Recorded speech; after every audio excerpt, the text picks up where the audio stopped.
C'est un véritable ouragan qui vient de s'abattre et qui vient déferler sur le monde du marketing digital moderne. Russell Brunson, le fondateur de ClickFunnels, suivi par des millions de personnes et considéré comme un des top 5 meilleurs marketeurs au monde, est accusé de violence sur mineurs. On entend encore très peu parler ici, mais aux États-Unis, c'est une véritable vague. Une vague de haine, mais également une vague de contestation. Bref, dans cette rapide vidéo, j'ai envie de te partager qu'est-ce qui se passe, de quoi il est accusé réellement, qu'est-ce qu'il risque et qu'est-ce qui se dit un petit peu là-bas aux États-Unis.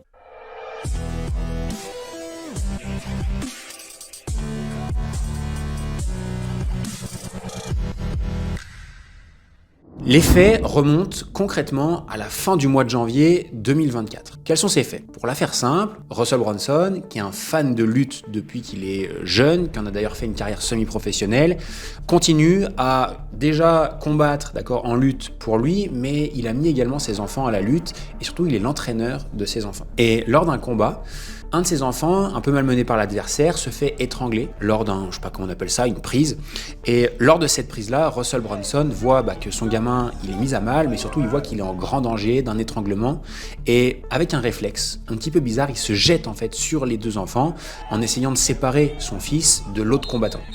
Et ce qui s'est passé, c'est que, évidemment, ça a fait parler, c'est Russell Brunson, il est suivi par des millions de personnes, il est très riche, ultra riche, et ça en est devenu le truc médiatique du moment. La première chose et le premier constat que je peux faire, c'est que oui, Russell Brunson se jette bien sur les deux enfants, clairement. Le deuxième, c'est qu'on voit bien qu'il est en détresse et qu'il est juste là pour essayer de séparer un petit peu la situation et de faire en sorte que son fils ne crève pas dans la bataille et dans la lutte, on va dire. Ce que je veux dire par là, c'est que je m'en fous un petit peu du fait qu'ils soient intervenus ou pas. Du moins, moi, personnellement, les images me choquent pas du tout. Pourquoi elles me choquent pas? C'est que c'est le type de situation qui arrive tous les week-ends, dans tous les gymnases et dans quasiment tous les sports. Bref, certains me diront que non, c'est juste que vous n'êtes pas au courant de ce qui se passe partout et que souvent, notre point de vue, il est extrêmement limité à où on habite et à 5 km autour de chez nous. Mais ce type de situation arrive tous les week-ends dans beaucoup de sports. La seule différence ici, c'est que c'est Russell Brunson. Et une fois que cette vidéo est sortie, il y a eu une vague. Quand je dis bien une vague, c'est des milliers et des milliers de personnes qui sont venues évidemment commenter sur les réseaux sociaux en demandant la prison, que c'était de la violence sur des enfants, un coup de poing dans le visage à un jeune enfant, etc. Donc toute cette vague de haine, etc. Mais tout ça pourquoi? Parce qu'aujourd'hui, c'est Russell Brunson, parce qu'aujourd'hui, il est connu, parce qu'aujourd'hui, il a beaucoup d'argent. Et qu'est-ce qui se passe quand c'est comme ça? Ça fait plus de clics, ça fait plus de vues, ça fait faire plus de commentaires. Et puis surtout, les gens aiment bien parler de ceux qui réussissent. Et ce que je veux dire par là, franchement, j'ai pas envie. J'arriverai même pas, moi, personnellement, à donner mon avis sur cette vidéo-là. Est-ce qu'il le tape, est-ce qu'il le tape pas? Franchement, je sais pas trop.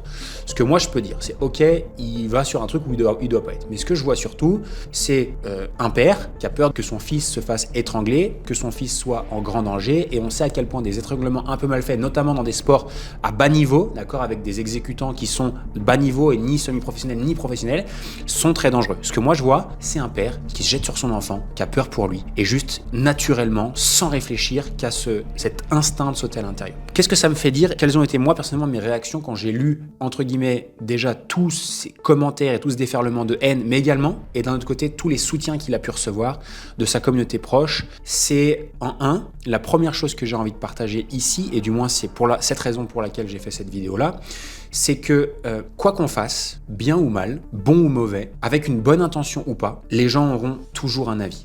Ce que je veux dire par là, c'est que là, on a concrètement un cas de figure d'un père qui voit son fils qui est en grand danger. Quand je dis grand danger, c'est potentiellement danger de mort. Certains vont me dire que j'exagère, etc. Pour moi, j'exagère pas.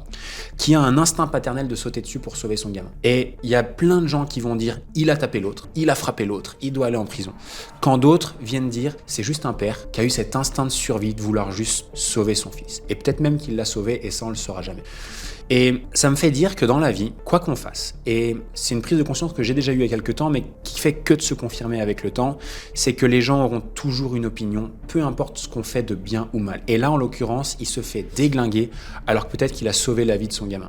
Et c'est valable à tous les niveaux, dans ce cas de figure à lui, mais dans tout plein de choses. Ça peut être toi ou moi, quand on essaie de lancer un projet, quand on essaie d'ouvrir son commerce, quand on essaye de lancer son activité de coaching, en ligne ou juste en activité de coaching tout court, de lancer un projet de rêve qui nous tient à cœur depuis toujours, où on a peur de l'avis des autres, etc.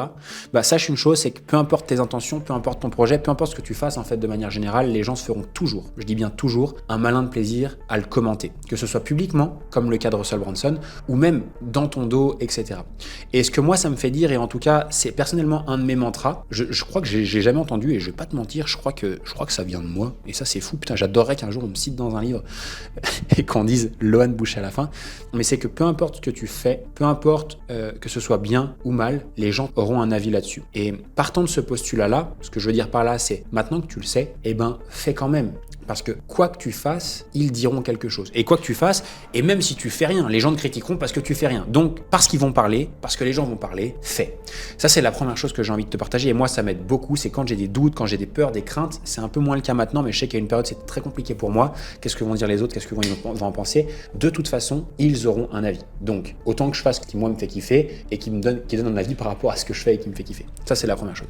La seconde, c'est une phrase de Russell Brunson que je vais reprendre parce que tu auras compris dans cet épisode que évidemment que je le soutiens dans cette bataille qui est même pas une bataille en réalité, mais bon bref.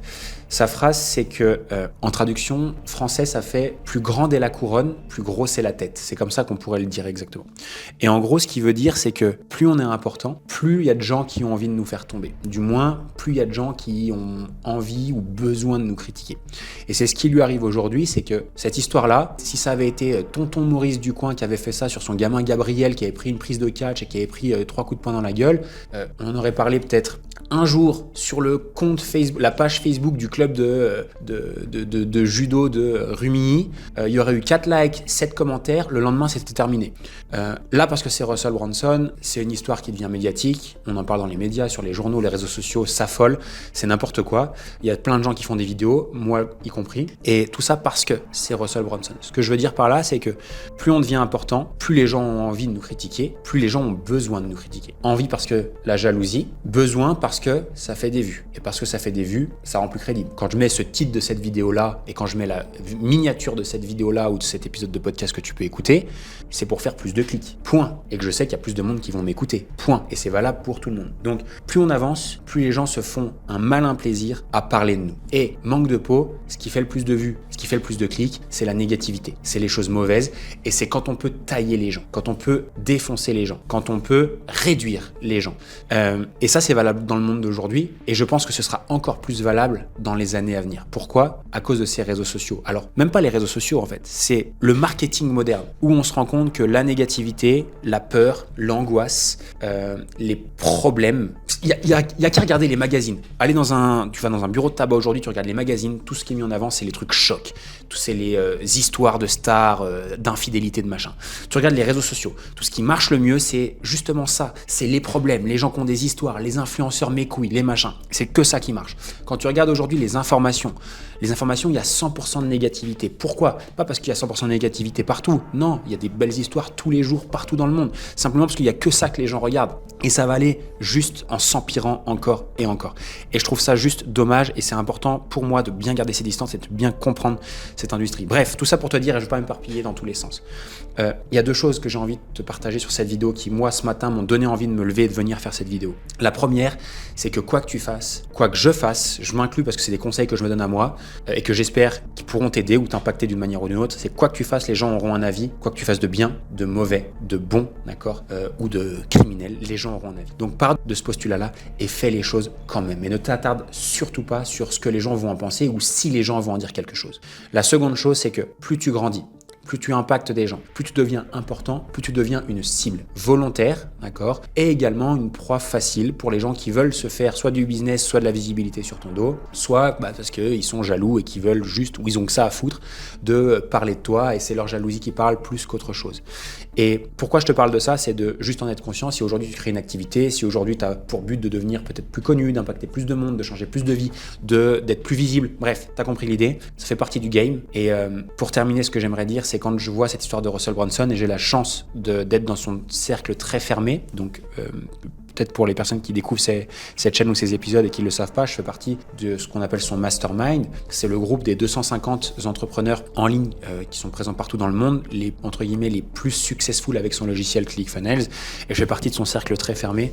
Et j'aurais adoré de partager les messages qu'il a reçus et les messages qui ont été partagés dans notre communauté, dans notre groupe, mais il obtient un soutien qui est inébranlable. Donc ce que je veux te dire par là, c'est que oui, il y a les critiques, oui, ça doit être dur, etc. Mais tu es aussi soutenu par toutes les personnes que tu as impactées. Et là, je te parle de mon petit noyau, c'est-à-dire de 250 personnes, mais également de tous les membres qu'il a aidés à un moment donné, que ce soit au travers de ses livres, de ses formations, de ses vidéos, de ses événements. C'est un réflexe de papa, comme n'importe qui l'aurait fait. Et j'en parle comme ça parce que si j'étais à sa place, je pense que j'aurais agi exactement de la même manière. Et c'est juste que les gens sont de plus en plus cons. C'est juste que les gens et que le marketing moderne veut de la négativité et des problématiques, et malheureusement c'est là-dedans qu'il est tombé, et j'espère pour lui en tout cas qu'il va vite en sortir. Je serais curieux d'avoir ton avis sur cette histoire-là. T'as vu la vidéo comme moi, qu'est-ce que tu penses déjà du geste en lui-même, mais je serais curieux d'avoir aussi ton appréciation de la situation et de pourquoi tant de violence et pourquoi tant de virulence autour de lui, et également si t'es d'accord ou pas d'accord avec ce que moi j'ai partagé aujourd'hui. Je teste un nouveau format d'échange, de podcast, je te partage mes points de vue, ma vision des choses sur de l'actualité, où tu vas le voir peut-être dans d'autres épisodes sur d'autres sujets,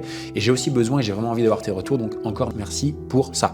Tu veux continuer à suivre la chaîne, si tu veux continuer à recevoir davantage de vidéos comme ça, n'hésite pas comme d'hab à t'abonner, à mettre un petit like, ça aide toujours la chaîne et ça fait toujours plaisir, ça fait toujours kiffer. Et puis lire vos retours, c'est le plus beau cadeau pour moi par rapport au temps que j'y mets, et surtout l'envie que j'ai de développer cette chaîne et de porter un peu de contenu intelligent, un peu plus profond.